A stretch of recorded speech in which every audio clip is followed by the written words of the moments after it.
New intro. So much love and appreciation to those of you who have been with me for the 2 year period plus that I've been doing this.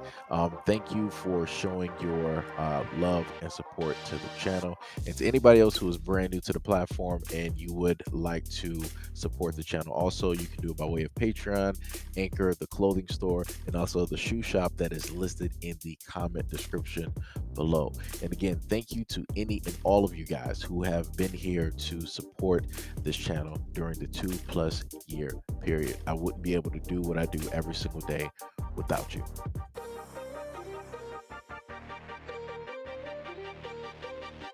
According to a newly unsealed indictment revealed last week by acting U.S. Attorney for the Southern District of Georgia, David H. Estes, 24 people conspired for 3 years to smuggle Mexican and Central American workers and force them to work in a brutal conditions on a farm located across the world, including in southern, middle, and northern regions of Georgia. At a news conference at the K Building, Estes stood at the podium alongside the federal law enforcement officers who were involved in cracking the case. The 54-count indictment, titled USA versus Patrico, disclosed a federal investigation into what Estes called modern-day slavery. After receiving tips from a trafficking hotline in November of 2018, federal law enforcement officers from the Homeland Security Investigation, the United States Department of Labor, U.S. Department of State Diplomatic Security Services, the United States Postal Inspection Service, and the Federal Bureau of Investigations started investigating multiple agricultural organizations registered under the agent Maria Leticia Patrico. The officers discovered that since 2015, these organizations conspired together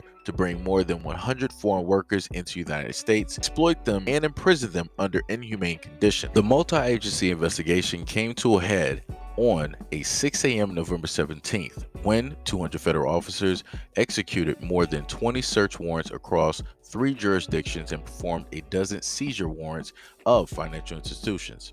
Estes called the operation Blooming Onion, the largest organization of law enforcement to go after this particular offense ever. The trafficking workers primarily labored on onion farms, digging with their bare hands and paid only 20 cents for each bucket. The conspirators forced the workers, despite making very little, to pay for transportation, food, and housing. According to the indictment, the network of organizations used the H-2A program, which allows U.S. employers or U.S. agents who meet specific regulatory requirements to bring foreign nationals to the United States to fill temporary agricultural jobs.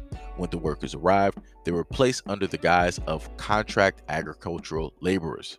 Estes noted that the investigation may reveal the fraud as a part of a larger conspiracy and could illuminate a larger issue: the misuse of the H-2A program in masses. Quote, "I think that this investigation has identified some things that need to be looked at." The indictment, Patrico is accused of mailing multiple false petitions to the United States government seeking over 71,000 foreign workers to enter the United States to work for an agricultural employer, and fraudulently caused the United States to issue thousands of H-2A visas to foreign nationals. Patrico is a U.S. citizen, according to the indictment, and served as a registered agent for 10 individual agricultural companies in Georgia. With those companies since dissolved, Patrico is one of the 24 conspirators who faces charges of forced labor, which could result in life in prison, as well as other charges that could reach each in up to 20 years in prison, along with monetary fines. There could be other victimized by fraud committed by the conspiring organization under the H-2A program.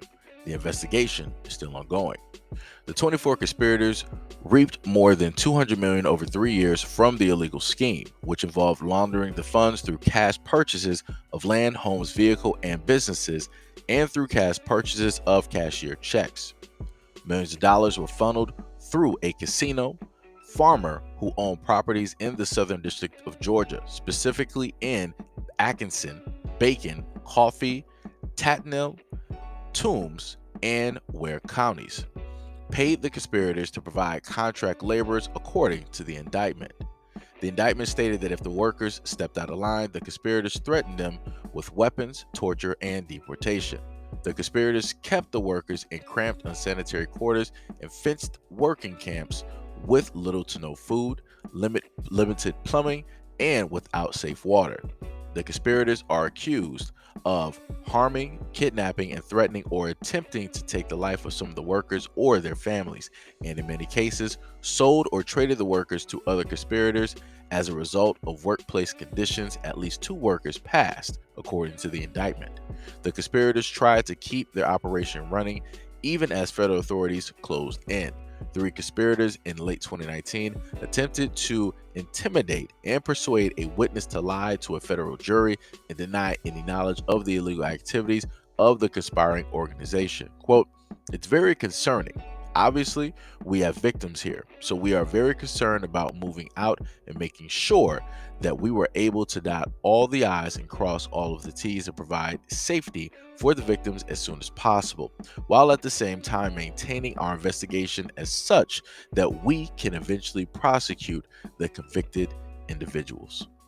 For anybody that's a little bit confused about the story, pretty much you just heard about modern day slavery. The only difference is it just so happened to another group of people that, in a sense, they're taking their turn on the wheel. Now, as I'm going to state, right now, some people might say that, it's insensitive or what have you. I'm going to start off by saying that, it's terrible what took place and what happened to this group of people who obviously just was looking for a little bit more money and a little bit of freedom, right? They were trying to obviously escape circumstances. They were trying to find a different way to basically work and potentially become citizens in the United States by work visas, which would allow them freedoms here that normally they more than likely would not have back at home. But in through trying to do all of that and trying to better themselves and trying to work for their family and a new way of life, they were in a sense entrapped. And you had this operation that was going on for 3 years of individuals, right, of the reflective majority, that decided that, hey, this would be a good scheme to do.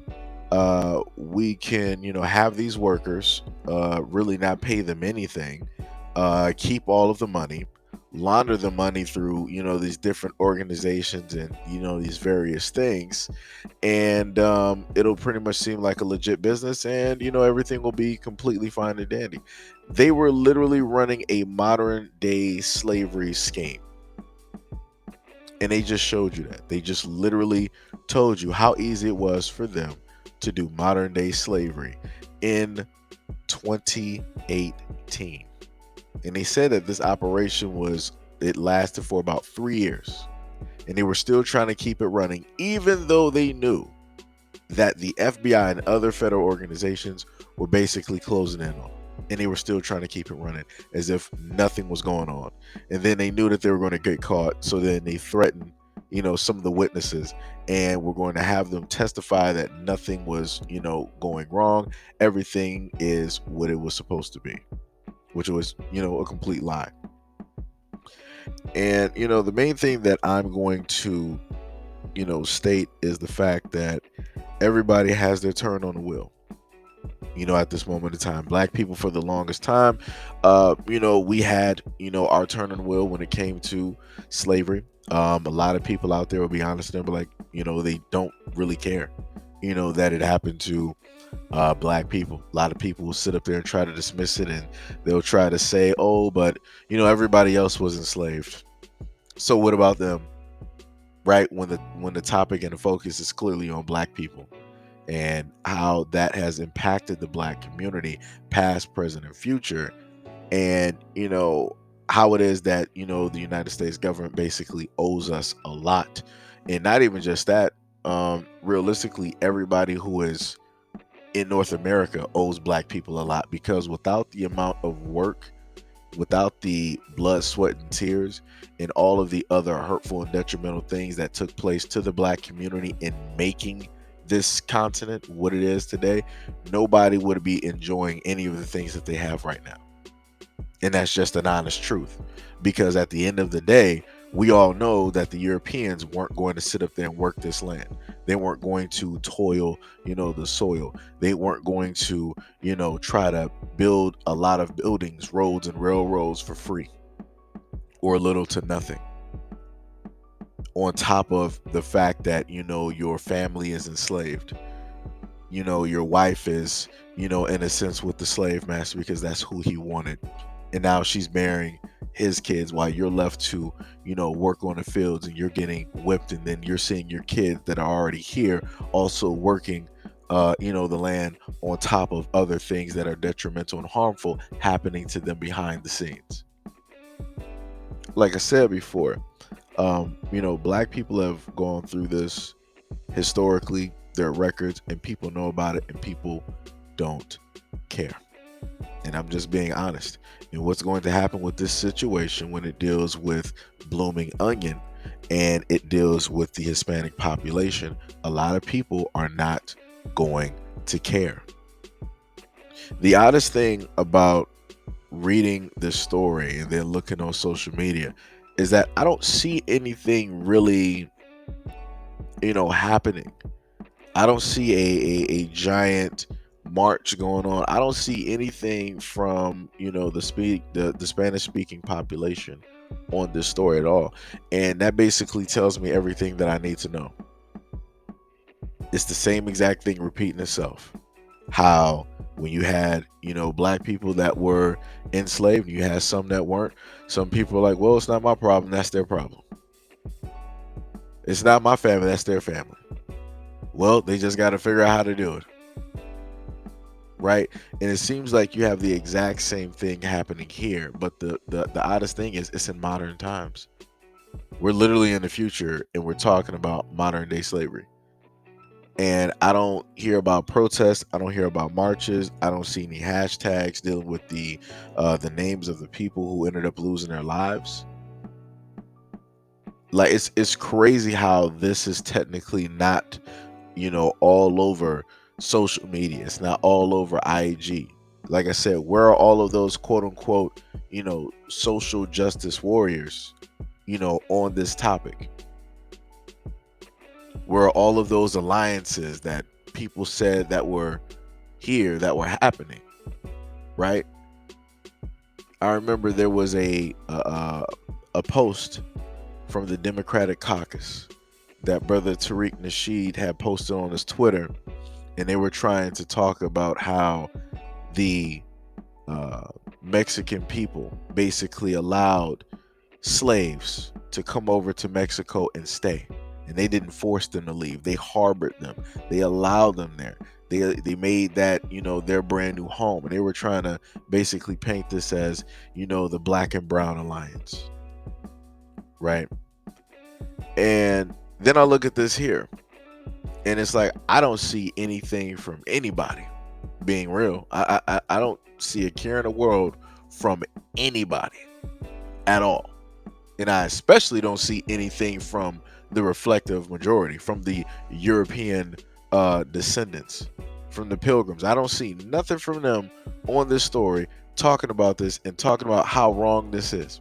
Amazing how silent they all are when it deals with stories like this. And more than likely it deals with their people being able to money launder and do all of this for years without being caught, being able to spend money, take trips, and do whatever it is that they want to sit up there and do while gaining money off of the backs of other people for cheap or to nothing.